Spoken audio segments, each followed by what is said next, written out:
जनाब मोहतरम मुकाम चौधरी हामिद नासिर सीविया साहब पीपी। लब्बैक या रसूल अल्लाह की सदाओं में कैंडिडेट का इस्तकबाल करें। लब्बैक चला दे लब्बैक का नारा।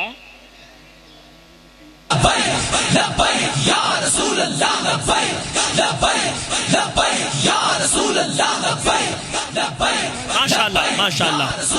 ताजदारे खत्मे नबुव्वत माशाअल्लाह जी। अस्सलाम वालेकुम जिन्ने भी स्टेज ते मेरे मुहतरम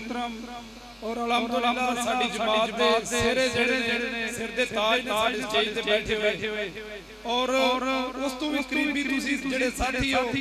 और खास कर पीपी 55 दे जेड़े शहरा कामों की जिन्ने भी साथी आए हो अस्सलाम वालेकुम। वालेकुम अस्सलाम। आई सानू किबला पीर साहब दे उर्स मुबारक दे और पहले ही अपना रबीउल अव्वल और इस खूबसूरत मौके दे साथ किताब उम्मीदवारां नूं मौका मिलिया बहुत शुक्रगुजार हां मैं अल्हम्दुलिल्लाह हामिद नासिर सीविया पीर साहब दी शख्सियत और दीन दे पहरा देन इन्हां नूं 6 साल पहले मैं शमूलियत कीती और आज भी अल्हम्दुलिल्लाह जिन्ने मेरे शहरा के साथी सारे हाथ खड़े करे जरा और जिथे भी तुम चाहते हो मैं शामिल होना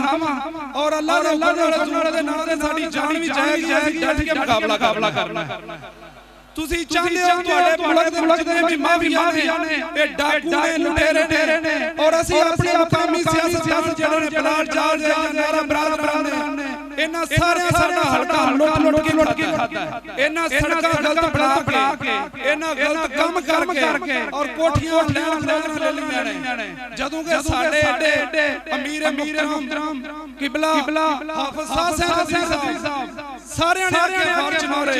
ਕਿਸੇ ਨੇ ਆਖਿਆ ਕੁਝ और साडे लीडर ने सारियां सवारियां में बह के दिखाया और अल्हम्दुलिल्लाह एक इशारा करन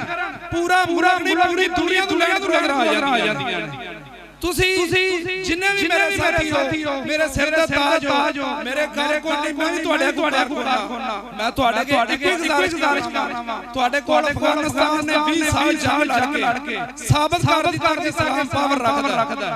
मैं इको गुजारिश करूंगा हाथ जोड़ के करूंगा कि इस माफिया तू कोई जान दा नारा लब्बैक या अल्लाह बस बहुत मेहरबानी छाड़ जी मौका मिला अस्सलाम।